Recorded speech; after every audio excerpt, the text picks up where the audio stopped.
Bonjour à toutes et à tous. Bienvenue à ce webinaire Exploiter pleinement les données relatives à votre bâti communal dans un cockpit centralisé. Je me présente. Je m'appelle Samuel Fournier. Je suis le chef de projet qui a suivi le projet de ce développement du portail bâtiment.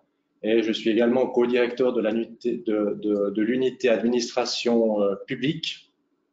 Et je vous souhaite la bienvenue à ce webinaire. Nous sommes heureux, je suis heureux de vous avoir aujourd'hui en ligne pour vous présenter ce portail bâtiment avec ce canal de communication qui est un petit peu nouveau pour tout le monde. Personnellement, c'est la deuxième fois que je le pratique, donc voilà, j'espère que tout va bien se passer. Au niveau du mode de fonctionnement, peut-être pour vous, si c'est également nouveau pour vous, vous avez la possibilité, sur votre écran, vous avez une zone prévue à cet effet pour saisir des questions. Donc, tout au long de la présentation, n'hésitez pas à poser vos questions au fil de l'eau et en fin de présentation, je les reprendrai et je les lirai à haute voix pour que l'ensemble des participants puissent les entendre et puis je vais y répondre directement. Aujourd'hui, nous sommes un certain nombre, nous sommes 25 personnes à suivre ce webinaire, donc c'est vraiment intéressant de pouvoir le faire sous cette forme. Le timing, c'est environ une vingtaine de minutes, 20 à 25 minutes en fonction de vos questions, et puis ensuite, nous conclurons. Là, sur la droite, vous avez l'agenda de ce webinaire.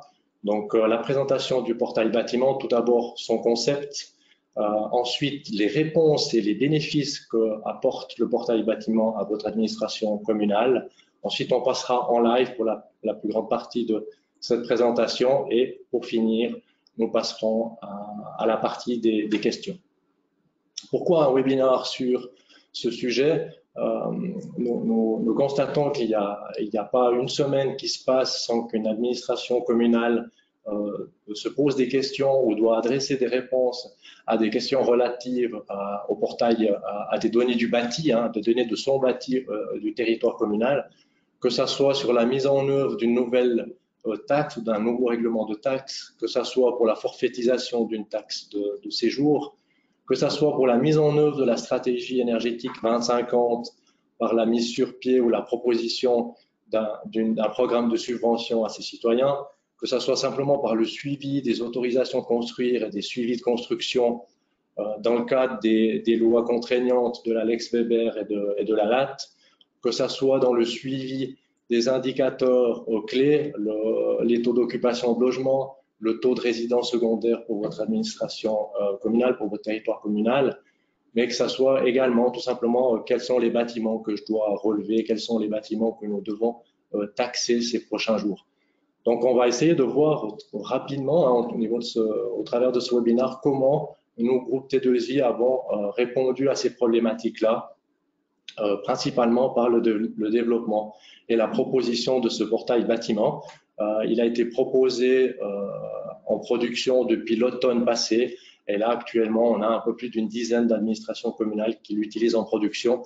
Les déploiements, un certain nombre de déploiements sont toujours en cours et vont être réalisés d'ici à l'été. Voilà, maintenant, entrons dans le vif du sujet. Le concept du portail bâtiment, c'est un concept qui est à la fois simple et innovant. Le principe de base, c'est de regrouper dans un seul portail toutes les données qui concernent le bâtiment de loin ou de près. Donc là, on va se baser sur un certain nombre de registres officiels pour aller récupérer les informations essentielles. Le premier registre, le registre fédéral des bâtiments et logements, qui contient et qui identifie de manière unique un bâtiment et ses logements au niveau du territoire suisse. Donc c'est un référentiel sur lequel on s'appuie très fortement.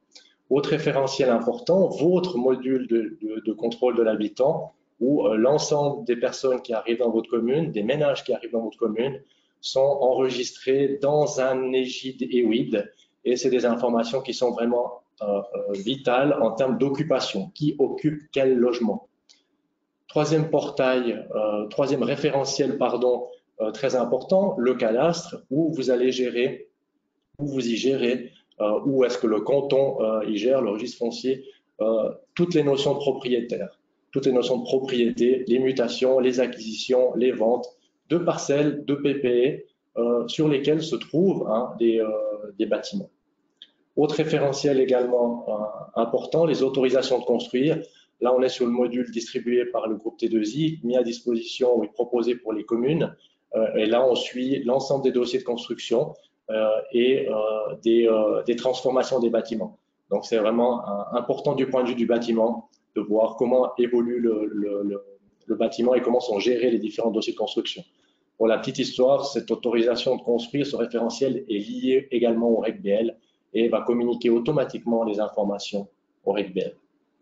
Autre point important sur ce portail bâtiment, il a été conçu avec une architecture ouverte qui lui permet ou qui lui permettrait de s'ouvrir à d'autres référentiels auxquels nous n'avons pas encore pensé aujourd'hui. Voilà, c'est potentiellement peut-être des registres fonciers à l'avenir ou d'autres sources de données qui pourraient contenir des données bâtiments. Donc là, ce que nous avons fait, nous avons développé des connecteurs qui vont automatiquement rechercher des informations à fréquence régulière. Là, pour les solutions qui sont actuellement en production, c'est plusieurs fois par jour. Dans l'ensemble de ces référentiels, nous avons un connecteur RECBL, des connecteurs habitants, des connecteurs cadastre et des connecteurs autorisation de construire. De manière transparente et sans effort pour l'utilisateur, l'ensemble de ces informations sont récupérées automatiquement tous les jours. Et ensuite, au niveau du portail bâtiment, on va le voir dans la présentation, nous avons enrichi ces données. C'est des données là qui sont officielles, mais nous avons enrichi le portail bâtiment avec toutes les autres données qui sont actuellement gérées dans aucun de ces registres et qui sont nécessaires pour vos actions de gestion au quotidien.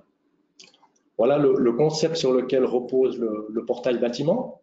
Maintenant, si on essaie de s'arrêter quelques minutes sur le genre de questions auxquelles peut répondre le portail bâtiment. Premier type de question, est-ce que les ménages actuellement enregistrés dans le contrôle habitant sont dans les bons logements? Quel est mon taux de résidence secondaire? Information très importante. Qui sont les chefs de ménage du lieu dit Le Marais, par exemple, pour de la communication ou pour de l'envoi de courrier? Quel est le taux d'occupation de mes logements? Quels sont les objets soumis à la taxe de séjour? La prochaine taxe qu'on va facturer, on a eu des changements, des acquisitions, des ventes. Quels sont aujourd'hui les objets soumis à la taxe de séjour? Qui sont les propriétaires de bâtiments chauffés au mazout construits avant 1995, avant 1999, avant une certaine date? Quels sont les bâtiments à relever ou à taxer? Où sont situés mes logements vacants de plus de 4 pièces? Combien de dossiers de rénovation avons-nous traités sur le premier semestre de l'année passée, de l'année précédente? Ou par exemple encore sur quel bâtiment ai-je des dossiers de construction en cours? On voit très bien là, par ce petit panel de questions auxquelles répond le portail bâtiment, qu'on adresse des problématiques, des questions de différentes natures. On répond à des questions du service du contrôle de l'habitant, on répond à des questions du service de l'édilité autour des autorisations de construire, autour de données techniques par rapport au mazout, par rapport à l'énergie, mais également aussi par rapport à la facturation de taxes, par rapport aux finances, quels sont les objets qui sont soumis à certaines taxes. Là, c'est un petit panel de questions auxquelles on peut répondre avec le portail bâtiment. Bien sûr que ce panel peut être étendu et plus vaste concrètement dans les environnements de production. Voilà pour la partie introductive. De nouveau, si vous avez des questions, n'hésitez pas à les écrire et à les envoyer au fur et à mesure de la présentation. Là maintenant, nous allons passer en live sur le module bâtiment. Je vais juste changer d'écran pour vous le présenter. Donc là, on se trouve dans un environnement de démonstration. Une commune nous a mis gracieusement à disposition ces données. Elles ont toutes été anonymisées. Là, on voit un petit panel, on va voir un petit panel de données. C'est de loin pas l'ensemble des données qui ont été mises à disposition. Et ce sont surtout des données qui ont été anonymisées, comme je le disais. Première chose, là, ce que vous voyez, peut-être avant d'aller dans le détail, la composition de l'écran sur la gauche ici, on voit un certain nombre de menus, c'est les menus qui sont à disposition. Recherche bâtiment, recherche logement et locaux, recherche dossier de construction. Ensuite, sur la partie suivante, ici on a toute une série de filtres. On verra l'utilisation et l'utilité de ces différents filtres. Et ensuite, sur la partie centrale, ici de l'écran, on a, pour commencer tout en haut de l'écran, une zone de critères de recherche à la Google, avec justement un seul critère qui permet de rechercher des informations dans l'ensemble de ces différents jeux de données. Et la partie principale ici qui présente le résultat de la recherche. Là, on voit sur ce panel de données, on a 534 bâtiments sur 1063 bâtiments existants. Quelques exemples de recherche. Là, j'ai une recherche vraiment unique. Hein. Je peux saisir des critères aussi bien, là, un critère de localité. J'aimerais avoir tous les bâtiments qui sont situés sur la localité de Mai. Là, on voit que maintenant, le résultat de recherche est passé de 91 à 1063. Si vous avez été attentif sur la zone de filtre, on voit aussi qu'elle a été mise à jour dynamiquement. On voit immédiatement que sur les 91 bâtiments de la localité Mai, j'en ai 76 qui sont des maisons individuelles, j'en ai 8 qui sont des maisons à plusieurs logements, j'en ai par exemple 2 qui sont des bâtiments sans usage d'habitation. Et si je veux affiner mon résultat de recherche, tout simplement, j'active le filtre et là maintenant, j'ai plus que les 2 bâtiments sans usage d'habitation qui se trouvent sur la localité de Mai.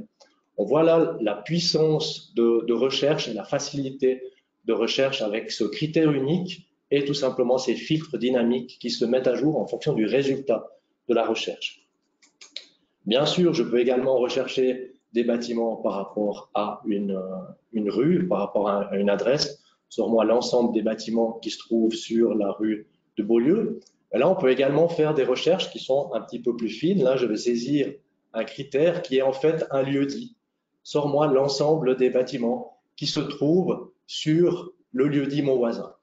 Là, on voit, on a le résultat de recherche, on a toujours ce mode de résultat de recherche sous forme de vignette, mais il y en a d'autres à disposition.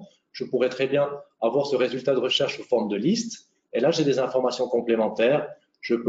Là, les bâtiments sont formalisés, sont représentés sous forme de ligne. Et je peux éclater, ouvrir ce bâtiment à l'avenue de Beaulieu 10. Et je vois immédiatement, voilà, les informations liées au contenu de ce bâtiment, le nombre de pièces. Et on voit là en rouge les logements qui sont occupés.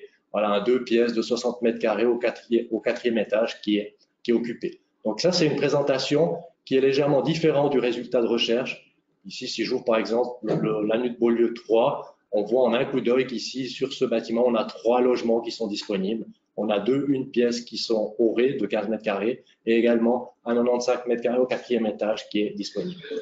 Donc voilà, ça c'est un mode de représentation sous forme de liste. Et le troisième mode de représentation du résultat de recherche, on a intégré une carte Google qui permet justement de visualiser. Là, si je zoome, on voit la zone, hein, mon voisin, ben voilà, ça correspond à un lieu-dit. Les bâtiments sont localisés dans ce lieu-dit au niveau du territoire communal. Et là, on bénéficie de toutes les options Google. Bon, voilà, on a la possibilité de passer en satellite, on a la possibilité de passer en Street View pour vérifier effectivement, ou bien pour s'approcher effectivement du visuel du bâtiment. Mais ça reste une option un affichage de résultats de recherche. Hein. Donc là, je peux très bien ouvrir la vignette de ce bâtiment et aller consulter ce bâtiment. Voilà un petit peu pour les différents critères de recherche et puis la possibilité, les différentes représentations du résultat de recherche. Maintenant, si on entre dans le détail d'un de ces bâtiments, donc je vais cliquer sur une vignette pour aller voir ce bâtiment qui est à l'avenue Beaulieu 10, pour voir un petit peu comment on représente un bâtiment. Donc là, on a un formulaire web avec un certain nombre d'angles qui permet de circuler sur les informations du bâtiment. Tout d'abord, une vue par étage où on voit l'ensemble des logements. Ici, on en a 12 dans ce bâtiment qui sont répartis dans les différents étages, avec ici un local commercial qui se trouve au rez-de-chaussée, qui est un kiosque, un bazar. Autre information sur ce bâtiment, ben on a la liste de tous les propriétaires du bâtiment. Là, on en a un qui est propriétaire de plusieurs logements, mais également la liste de tous les occupants, des données de raccordement, des données de compteur, des données de taxes, équipements et autres informations. Donc ça, c'est le deuxième niveau de détail, c'est les informations liées au bâtiment. Et là, si j'entre maintenant dans le niveau de détail le plus fin, ici au niveau du logement, logement au quatrième étage, troisième étage, je vais prendre peut-être celui-ci au troisième étage. On est sur le logement au troisième étage numéro 9. Et là, on a des données vraiment fines c'est le propriétaire, les données d'habitants, les données de compteurs, les données de taxes relatives à ce logement. On voit ici, on a d'autres informations également qui sont des données complémentaires qu'on ne trouve dans aucun registre. Est-ce que ce logement est un logement touristique? Si c'est un logement touristique, on peut aller saisir des informations complémentaires par rapport à des locations, à un nombre de nuitées louées en été ou en hiver, un certain nombre d'informations complémentaires. Et également pour d'autres informations, on voit des données complémentaires au registre officiel. Ces données, par exemple, de locaux commerciaux où on peut aller renseigner dans le module bâtiment les locaux commerciaux que nous avons au niveau du territoire communal, au niveau des différents bâtiments. Typiquement, c'est des informations qui ne se trouveront jamais dans le registre fédéral des bâtiments et des logements. Voilà pour le détail et la circulation des données, la navigation au niveau des données bâtiments.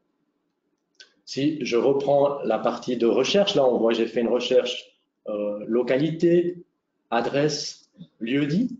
Je pourrais très bien également faire une localité sur une personne.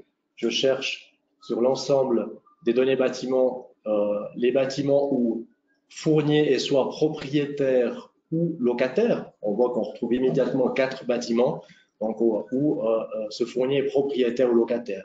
Ici, je peux faire des recherches plus précises en disant j'aimerais rechercher uniquement dans les données de propriétaires ou uniquement dans les données d'occupants des bâtiments.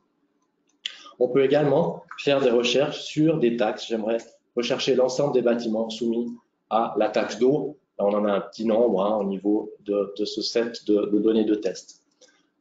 Autre exemple de recherche avec des données techniques. Si je saisis Mazou, on voit la facilité de recherche, la rapidité de recherche.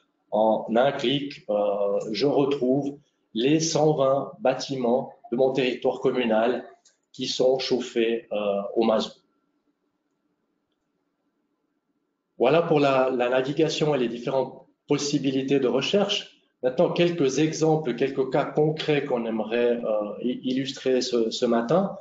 Typiquement, l'administration communale qui met qui veut mettre en marche un programme de subvention pour les changements d'agents énergétiques au niveau de son territoire communal. On a vu cette recherche Mazou. J'ai 120 bâtiments qui sont concernés et j'aimerais écrire à l'ensemble des propriétaires pour les informer de l'existence de ce nouveau programme de subvention. Je fais un export Excel des données de contact de ces 120 bâtiments. J'ouvre ce fichier Excel et là, on a l'ensemble des données de contact qui figurent dans ces 120 bâtiments qui sont extraites en un clic sur Excel. Là, on voit qu'Excel n'était pas ouvert, donc voilà, il a pris quelques secondes pour ouvrir Excel. Et on retrouve l'ensemble des informations de contact liées à ces données des 120 bâtiments. Je peux ici filtrer sur la nature, sur le type de contact ici. Voilà, je m'intéresse uniquement aux propriétaires. Et on voit en un clic, voilà, j'ai sélectionné, là j'ai les 96 propriétaires de ces 120 bâtiments chauffés au Mazou avec des informations d'adresse qui me permettent de faire rapidement un publipostage et d'adresser un courrier à ces propriétaires. On pourrait faire exactement la même chose pour écrire au chef de ménage d'une zone, d'un lieu-dit, d'une rue de l'administration communale. Autre cas intéressant qu'on a réalisé avec le service cantonal de l'énergie, c'est l'identification des possibilités de chauffage à distance. Comme l'appelle le service cantonal de l'énergie, c'est les vieux fossiles qui se trouvent sur le territoire communal. Sans mauvais jeu de mots, les gros vieux fossiles, c'est des bâtiments qui sont chauffés soit au gaz, soit au mazout. Ce sont de grands bâtiments, donc par rapport à la catégorie, à l'information classe du bâtiment, immeuble à 3 logements.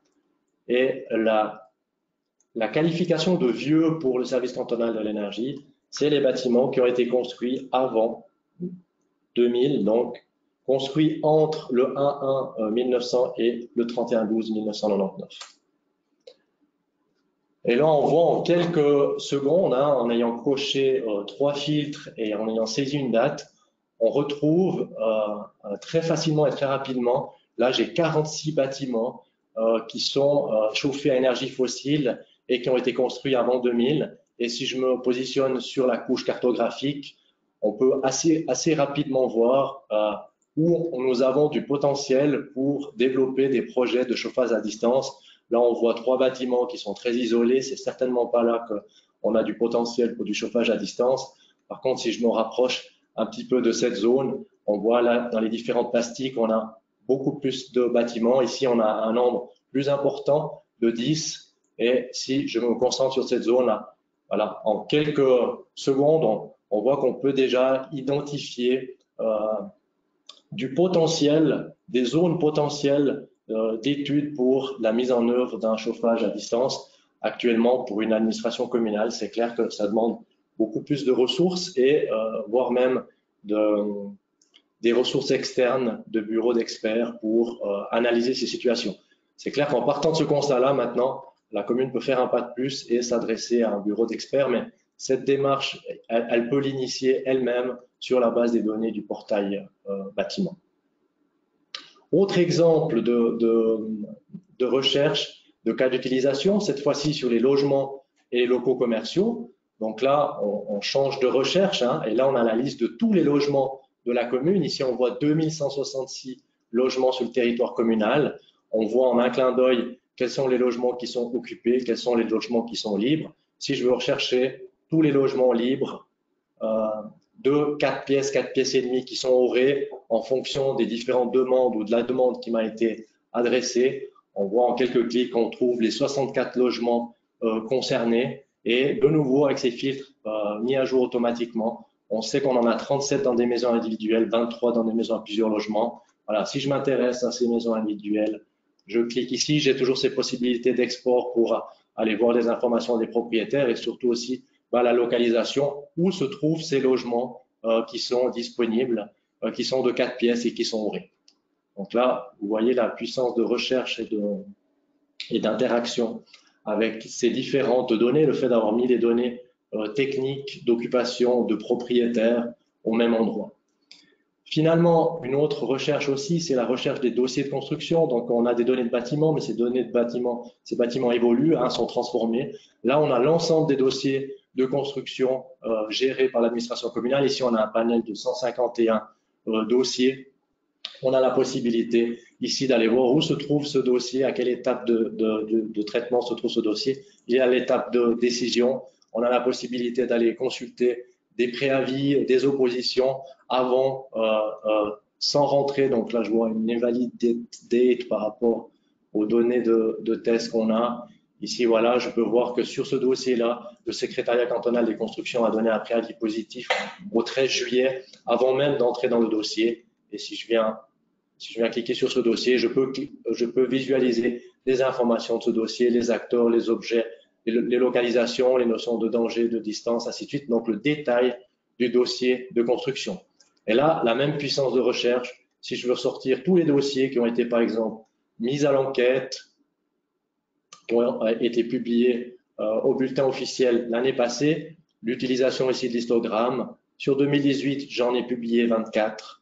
Si j'entre dans le détail des 24 qui ont été publiés en 2018, je vois la répartition sur l'année et j'aimerais savoir ceux qui ont été réalisés le premier semestre. 30-06-2018, je vais y arriver.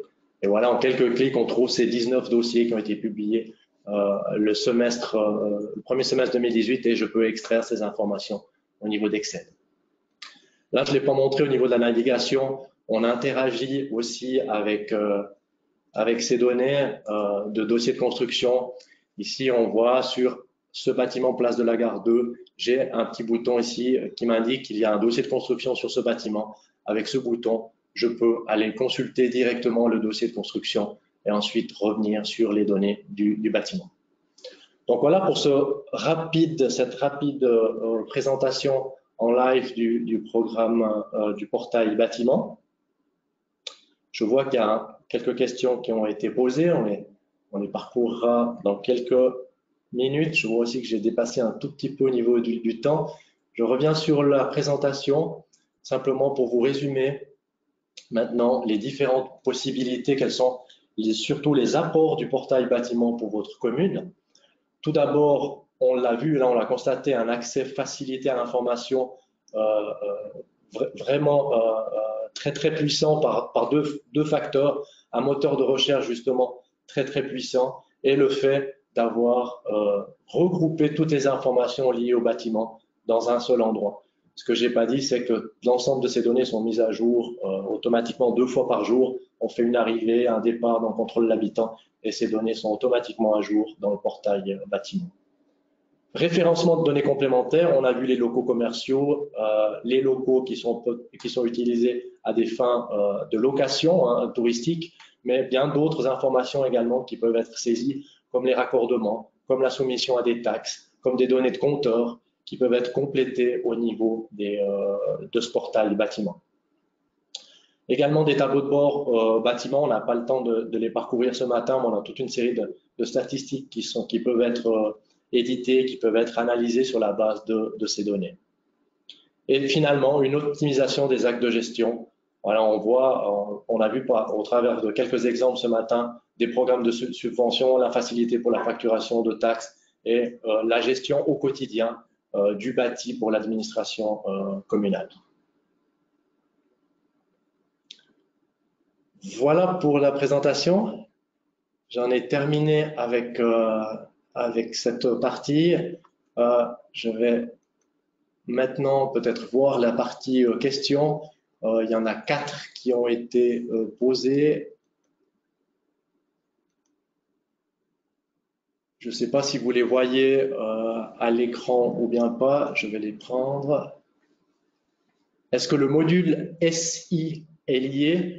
Donc là, le module SI, c'est un module service industriel, module service industriel de Citizen.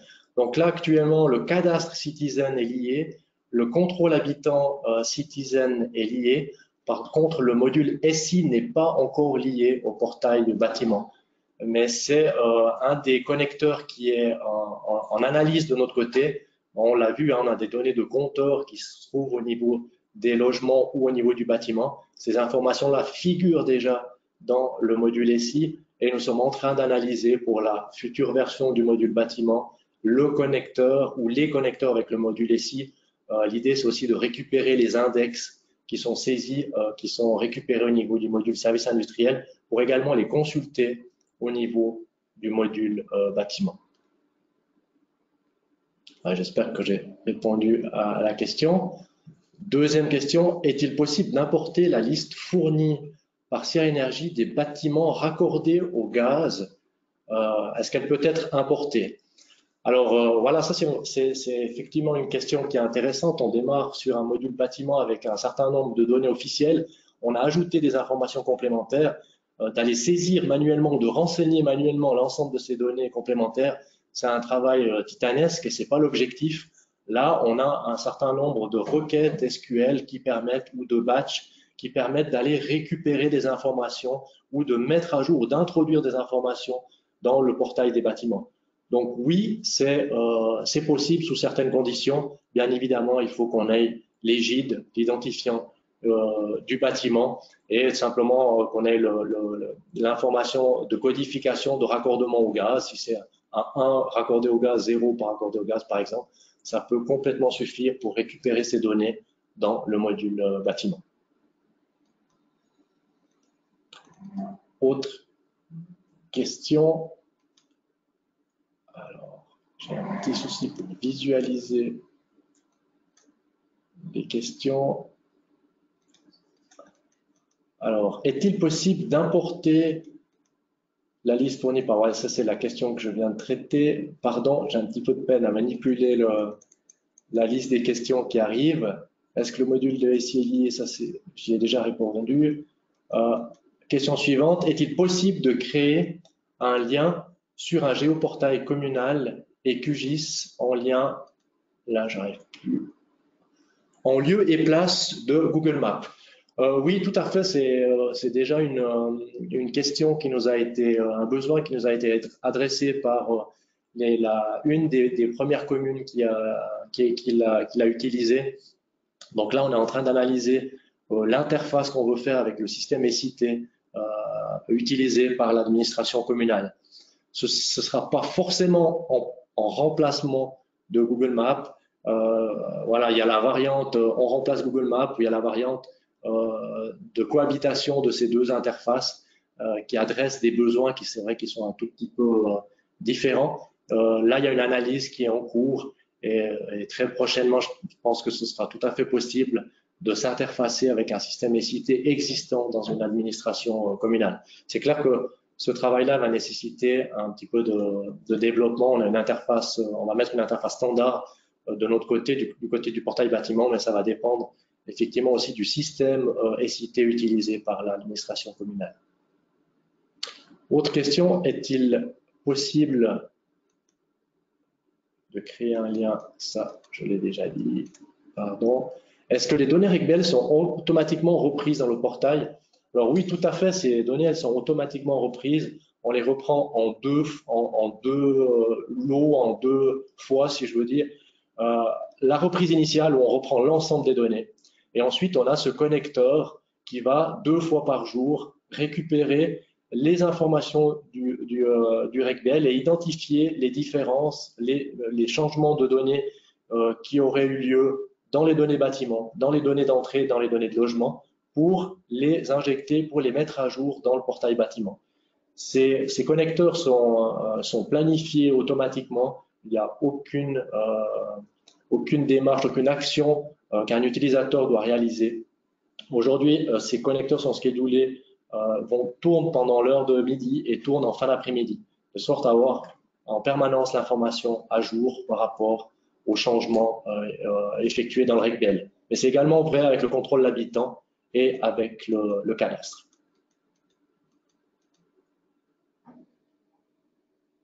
Autre question, est-ce que la solution peut se connecter à une solution de cadastre autre que celle du groupe T2I? Oui, tout à fait. C'est l'architecture ouverte là qu'on a vu sur le concept avec cette petite bulle autre qui était sur la gauche. Donc on a voulu un portail qui soit ouvert, qui ne soit pas intégré fortement avec les solutions applicatives du groupe. On veut être ouvert à d'autres référentiels. C'est clair que là, ça va nécessiter une analyse, ça va nécessiter du développement et effectivement, c'est sûr qu'il y aura des coûts de développement pour ce genre de prestations, mais c'est quelque chose qui est tout à fait possible, c'est quelque chose qui a été intégré dans l'architecture du portail bâtiment. Voilà, j'espère que je réponds de manière claire aux questions. On ne peut pas interagir et compléter. Je vois ici qu'il y a encore une autre question. Existe-t-il un lien direct avec la base de données de la CAMAC et du RCB? Donc, pour les communes qui ne connaissent pas la CAMAC, c'est le système de gestion des dossiers d'autorisation de construire du canton de Vaud, et le RCB, le registre cantonal des bâtiments du canton de Vaud. À ce stade, il n'y a pas de lien direct avec la CAMAC et le RCB, mais comme je l'ai dit, on a un lien direct avec le registre cantonal, le registre fédéral, pardon, des bâtiments et des logements, et le RCB communique avec le RECBL. La CAMAC communique également au RCB, donc via le RCB avec le RECBL. Donc, c'est des informations qu'on a automatiquement également à jour dans le portail bâtiment. Par contre, où ce sera intéressant d'avoir le lien avec le RCB, c'est de pouvoir récupérer des informations qui se trouvent exclusivement dans le RCB et pas dans le registre fédéral des bâtiments et des logements, comme le numéro ECA, par exemple, numéro d'assurance incendie qui se trouve uniquement dans le RCB. Donc ça, c'est également des possibilités qui existent pour le futur du portail bâtiment. On peut de nouveau se connecter sur un référentiel, sur un autre référentiel existant, pour autant qu'on ait les identifiants EGID et WID qui se trouvent dans ce référentiel. Et là, c'est le cas pour le registre cantonal des bâtiments pour le RCB. Par contre, c'est une fonctionnalité qui n'existe pas aujourd'hui. On n'a pas ce lien direct. Voilà, je crois que j'ai répondu à toutes les questions. Merci pour toutes ces questions. Je crois que on constate l'intérêt que suscite le module bâtiment. Voilà, le webinaire maintenant touche à son terme. Pour donner une suite à ce webinaire, bien sûr, vous pouvez le contacter via les canaux traditionnels, soit par mail, soit par téléphone, et on se tient à votre disposition pour venir vous rencontrer pour peut-être une présentation plus détaillée et plus complète du portail bâtiment et de ses possibilités. Voilà, je vous remercie pour votre attention et vous souhaite une excellente fin de matinée et au plaisir de vous revoir dans un prochain événement du groupe T2I. Excellente journée à tous. Merci, au revoir.